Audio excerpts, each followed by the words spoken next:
pessoal, tudo bem? Meu nome é Rafael Zanotelli, sou diretor da Pactum. Estou aqui com o Matheus Corradi, diretor de marketing da Florence, e Felipe Olento, da Câmara de Comércio Italiana.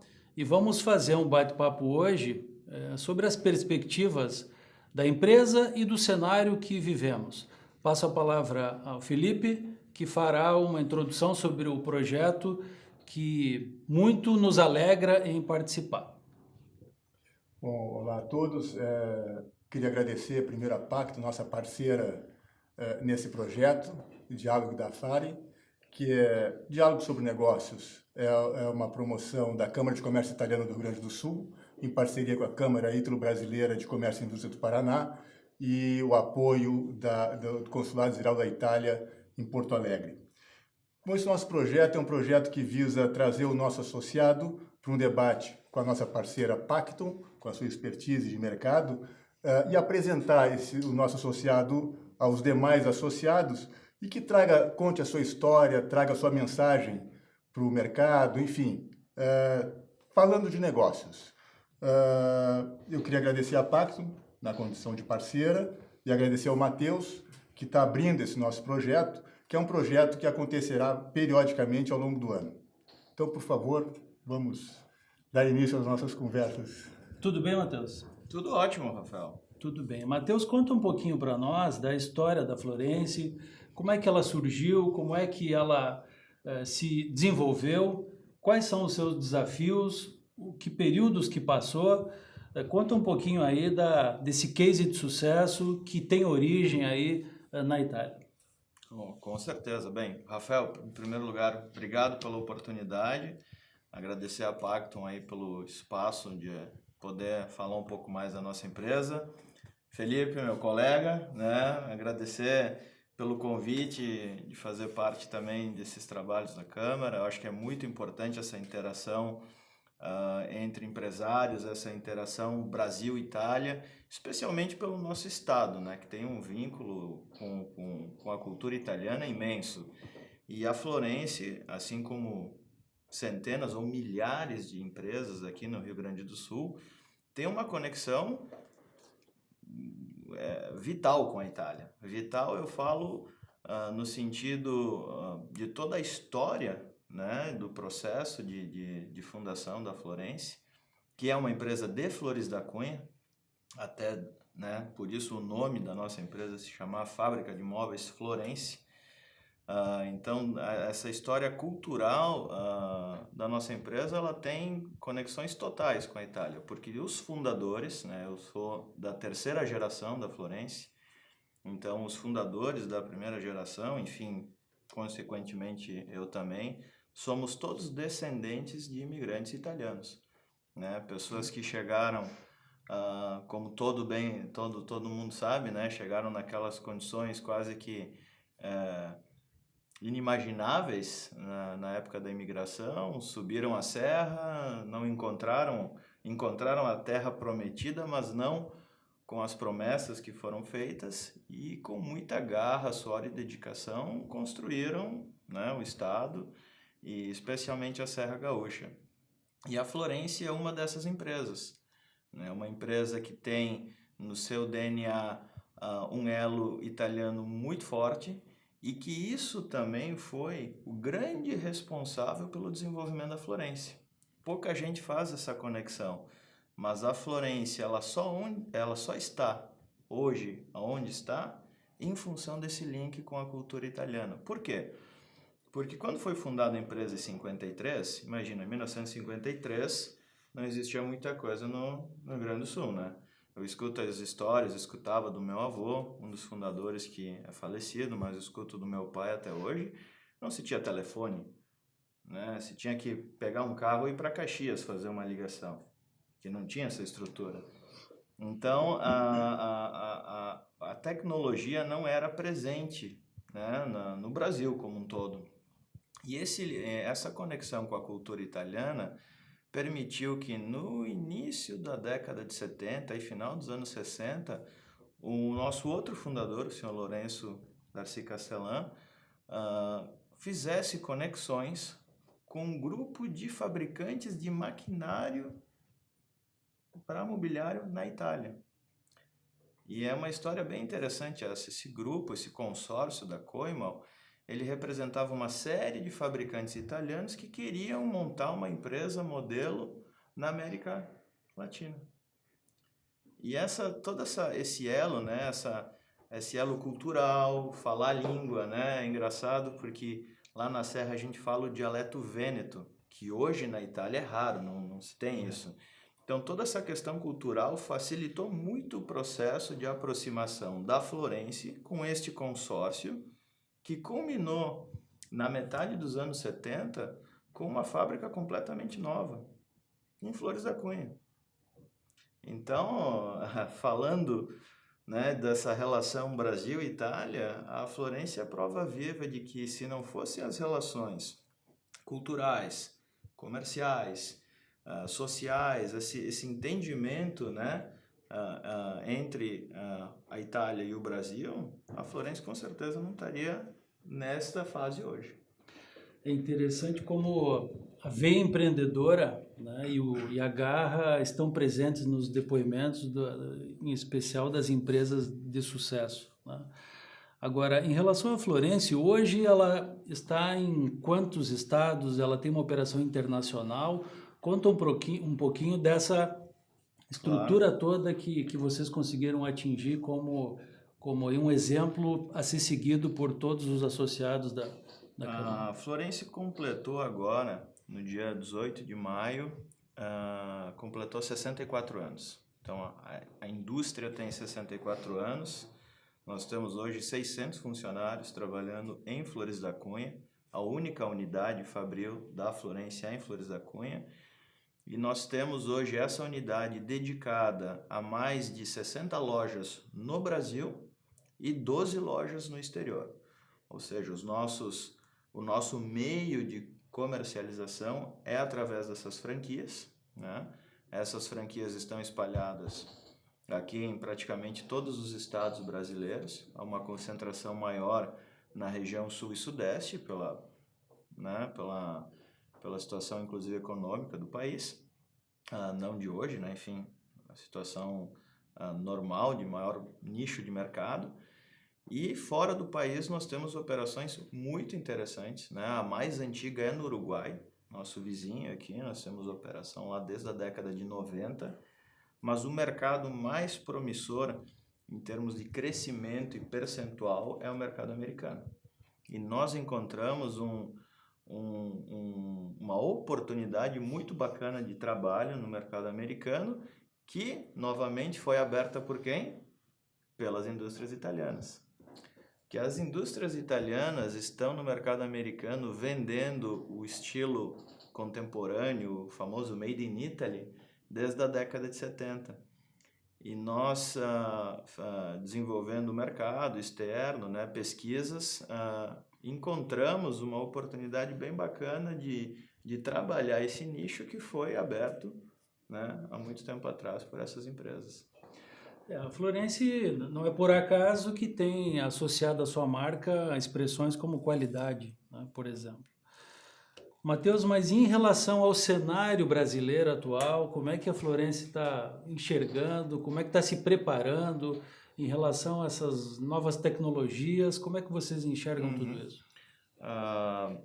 Bom, a gente pode separar em duas questões, né? Primeiro, uma coisa que a gente trabalha muito na Florence é tentar enxergar no tempo tudo que pode ser uma ameaça para a empresa, mas uma ameaça que a gente consiga gerenciar. Por exemplo, todo mundo fala, crise no país. A crise não é gerenciável pela Florence, são outros fatores. E a crise é para a Florence e para o concorrente dela. Então, vamos baixar a cabeça e trabalhar. Bom, o que a gente consegue gerenciar?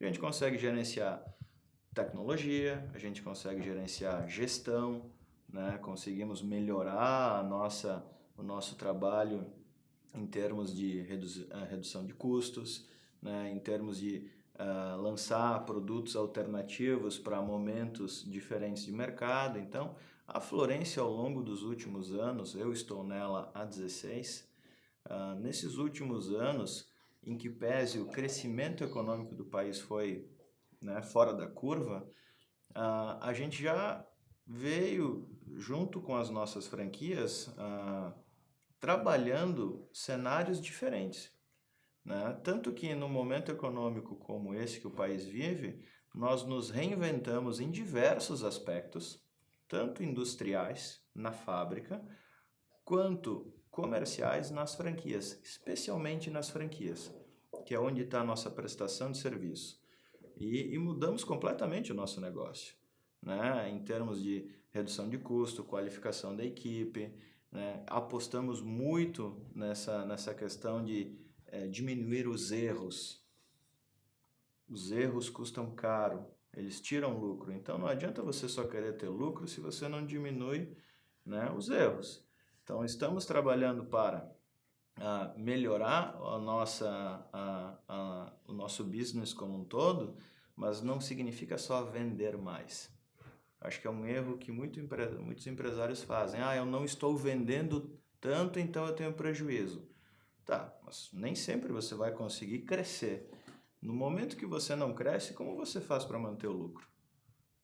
Você tem que melhorar a sua gestão, né? E melhorar essa gestão passa por N situações que nós, nesses últimos anos, nos preparamos. Posso até dar um exemplo bem assim, pontual no nosso setor, né? No nosso segmento.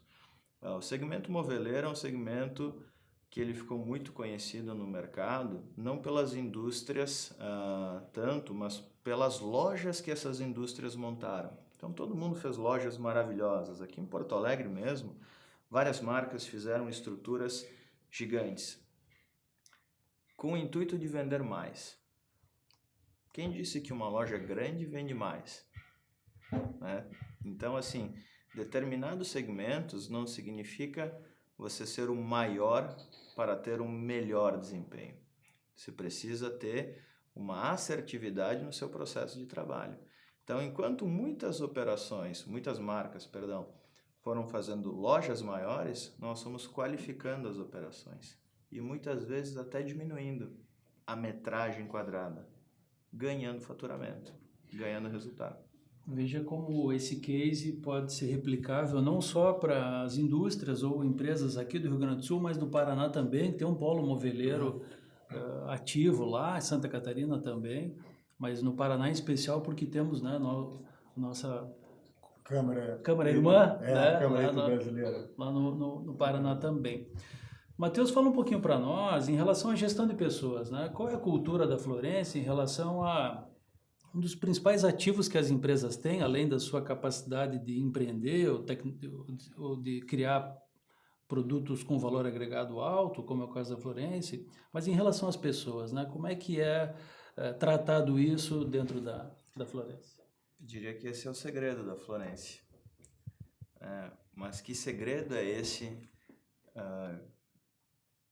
O que foi inventado? Eu acho que isso vem muito dos fundadores da primeira geração da Florence, especialmente do seu Lourenço, nosso presidente até hoje, enfim, está conosco, graças a Deus, aí confere, alguns dias vai lá na empresa, tal, vai mais para dar um alô, né? Ele sempre teve uma visão muito grande e sempre enxergou um potencial muito grande em formar uma equipe. Eu acho que na Florence, né, a gente tem os líderes, sim, como o seu Lourenço, como o Gelson, líder da segunda geração. Os líderes, eles são importantes, mas uma palavra é mais importante do que o líder, que é a equipe. E isso, tanto o seu Lourenço, quanto o Gelson e quanto a terceira geração vai ter que correr atrás, tem que formar o seu time. Um time joga bem, né? A gente pode pegar a seleção brasileira com o Tite agora. Essa mesma seleção com outro treinador não estava jogando. Então, o que é? As peças eram as mesmas, é o time, é o conjunto. E esse é o segredo da Florence. A Florence sempre investiu num perfil de pessoas X que sempre deu muito retorno. E que perfil de pessoas são essas? É um perfil de pessoa que a gente chama assim, arranca-toco, essa expressão. É aquele cara que quer vencer na vida, que geralmente vem de um berço humilde, batalhador, né? Quer crescer, tá disposto a fazer alguns sacrifícios né? Esses sacrifícios, eles são, na verdade, um investimento, né? Para ter um retorno lá na frente. Então, o DNA da Florence sempre foi em cima de formar o seu time de trabalho. A gente não tem, assim, ou posso falar até hoje, nenhuma pessoa no quadro das 600 funcionários que seja um executivo, alguém que veio de fora, de um outro setor, e implantar uma cultura. Na Florence, o que funciona é as pessoas serem formadas, como a gente usa lá a expressão, esculpidas, né? Com o DNA da empresa, aprendendo como a empresa trabalha, pensa, como ela raciocina e ganhando oportunidades para alçar novos desafios. Tanto que, Rafael e Felipe, hoje mais de 80% dos donos de lojas da Florence, os franqueados, saíram da fábrica de Flores da Cunha. Então, se pegar aqui em Porto Alegre, nós temos 2 franqueados, ambos saíram da indústria. Não foram investidores que a Florence colocou no negócio, não, são pessoas formadas dentro da empresa. Que vão ter o domínio completo de toda a gama de produtos e serviços que se origina da operação da Florence, né? Matheus, um outro assunto que eu acho que seria muito importante colher a sua leitura é sobre a questão tributária. O Felipe e eu conversamos muito quando as empresas italianas pretendem vir ao Brasil e ficam em dúvida sobre o que fazer em relação à matriz tributária brasileira, que é complexa, é burocrática, é onerosa, né? E eu gostaria de ouvir a sua leitura em relação a Florence, nesse desafio que é sobreviver, né, no país com essa carga tributária nos níveis que nós temos hoje, né? É um assunto bem delicado esse. A Florence, e isso eu posso falar com todas as palavras, até um motivo de orgulho isso. Nós hoje somos 100% formais. Hoje não, há muito tempo. E quando a gente faz o fechamento dos nossos números e a gente vê a quantidade de imposto que só a nossa operação de indústria arrecada, e muitas vezes compara com o lucro ou com o resultado, a gente realmente fica assim, não vou dizer decepcionado, mas a gente fica muito triste, porque esse dinheiro, se ele fosse bem utilizado, ou se ele retornasse de alguma forma, tá tudo certo, né? A gente tem operações em outros países, Estados Unidos é um modelo, e os impostos não são baixos. Os impostos existem e até na pessoa física são mais pesados que aqui no Brasil, alguns deles. Mas você tem um retorno. Então, o que eu acho que nós, empresários, temos que fazer no Brasil não é só brigar para reduzir os impostos. Eu acho que os impostos, eles estão aí, se eles são necessários, ok, mas eles têm que ser bem utilizados. O problema do empresário é que ele não tem o retorno do seu imposto. Mas na Florence, nós temos um lema, a gente tem que trabalhar de maneira correta sempre e a operação tem que ser viável. Então hoje, como você bem usou a palavra, nosso sistema tributário ele é um labirinto. A pessoa tem que ser praticamente um cientista para entender, um mestre. E esse mesmo labirinto, legalmente, ele te abre muitos caminhos e opções. Eu acho que as empresas, né, o empresário, ele tem que saber hoje que não é só ele ter uma ideia, produzir bem e vender. Ele tem que ser um gestor. E gestor, você tem que saber de contabilidade, você tem que saber do sistema jurídico, você tem que saber das regras fiscais, porque você pode muitas vezes tomar uma decisão, ter uma ideia maravilhosa e a execução dela ser terrível. Por exemplo, eu cuido da área de marketing da Florence, mas eu preciso conhecer de contabilidade, eu preciso saber ler um contrato, eu preciso entender as regras fiscais das franquias, porque essa orientação jurídica e fiscal, ela hoje pode trazer muito mais resultado do que simplesmente a margem que você tem no produto. Então, eu acho que o empresário ele precisa olhar esse ponto, né? E existe muito assim essa cultura do o imposto é caro, vamos sonegar. Eu acho que não tem que trabalhar dessa forma. Vocês têm que trabalhar correto. Exigir o retorno desse tributo, sim. Mas pode ter certeza que todas as operações existem maneiras legais de você equacionar a sua operação. Vejam como um exemplo de um profissional preparado pode ter uma palavra de ânimo, né, para os empresários sobre como as empresas podem, de uma forma correta, adequada, profissional, sobreviver, em especial aqui já a terceira geração, né? Nós temos dados alarmantes que dizem que 90% das empresas familiares não sobrevivem à terceira geração, né? E aqui nós temos um exemplo de sucesso e que acho pode ter contribuído para ilustrar o case para muitas empresas, né, associadas da Câmara que estão nos assistindo agora. Felipe, tu quer fazer alguma consideração em relação a essa aula que o Matheus deu aqui sobre otimismo, sobre força, sobre como o empresário deve se portar nesse cenário? Na verdade, quero registrar que para a Câmara de Comércio Italiana do Rio Grande do Sul e a Câmara Intro-Brasileira do Paraná e o Consulado, que é nosso parceiro, é um prazer enorme, né, termos a Florence conosco, nossa associada, termos a Pacto como nossa parceira perene desses projetos de diálogo via a rede mundial de computadores, e muito nos orgulha, né? E que é interessante é que a gente vê na história da Florence, da Pactum, a mesma chama que trouxe os italianos que cruzaram o oceano e que aqui se instalaram com toda a dificuldade, continua intensa e com o mesmo entusiasmo e com a mesma ânsia de conquistar mais espaço no futuro, né? Eu acho que a Câmara do Comércio Italiana, com seus parceiros, com esse primeiro evento, alcançou o seu objetivo e fico muito grato, reitero, aos parceiros e amigos Matheus e Rafael. Eu só queria registrar. De minha parte, muito obrigado.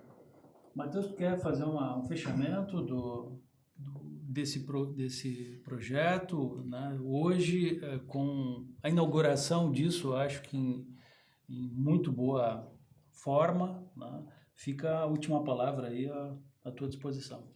Olha, Rafael, primeiro eu tenho que agradecer de novo, né, a oportunidade que a gente está tendo de bater esse papo e falar um pouco sobre a Florence, né, agradecer a Pactum, Felipe, te agradecer pelo convite e falar que quando você me colocou, né, essa atividade da Câmara, essa intenção de criar um canal de diálogo com os empresários, essa troca de experiência e esquecer um pouco, né, essa questão só dos problemas do dia a dia. Eu acho que o empresário no Brasil, ele tem que saber que ele é um guerreiro sobrenatural. O cara que hoje abre uma empresa, ele tem que entender que ele vai matar um leão por minuto, não um leão por dia. E se ele tiver estômago, persistência, tiver dedicação e foco, ele vai chegar lá. Eu noto que as empresas podem até ter um grau de incompetência maior, mas não pode faltar persistência, né? E o empresário no Brasil, ele é um guerreiro, e ele é um guerreiro porque ele persiste. Ele não se dá por vencido. Se ele erra, ele conserta, ele muda, ele vai atrás, ele busca alternativas, busca caminhos, ele muda o segmento, né? Ele vai moldando o negócio dele. E eu conheço vários amigos da minha geração, mais velhos, mais novos também, que tem por dentro essa chama, esse DNA italiano, né? Essa questão assim muito do empreendedorismo que veio, né, do outro lado do oceano. Então, eu acho que os nossos colegas, quem estiver nos assistindo, nós não precisamos só estar escutando a notícia ruim e ficar com aquela chuva todo dia em cima da nossa cabeça. Meu Deus, mais um escândalo. Né? Os nossos colegas italianos passaram por crises talvez até piores do que a nossa. estão saindo dela agora. Então, crise existe, vai existir sempre. O nosso papel é se reinventar, achar caminhos alternativos para quando vier a bonança, estar vivo e aproveitar isso. Então, é esse ponto. Na Florence, eu acho que o que a gente briga todo dia é para cuidar daquilo que a gente gerencia. Não adianta ficar se martirizando ou morrendo por coisas que a gente não vai conseguir resolver. Então, de novo, né? Espero que o projeto Diálogo da FARI possa ter uma continuidade bacana, que outros empresários venham aqui e falem. Eu acho que é um espaço que vocês estão abrindo, uma dedicação de vocês muito importante, e esse é um projeto que a gente deseja de todo sucesso. Assino 100% embaixo, né, e agradeço ao Felipe, ao Matheus, e contamos com a presença de vocês aí para acessar as redes, né, da Câmara, acessar os conteúdos que nós iremos produzir, não somente esse, mas diversos outros, para levar aos empresários mais conteúdos, né, esclarecimentos e alternativas, sempre com uma visão otimista, porque é a única forma de reagir e construir o futuro que todos merecemos. Um abraço e até a próxima.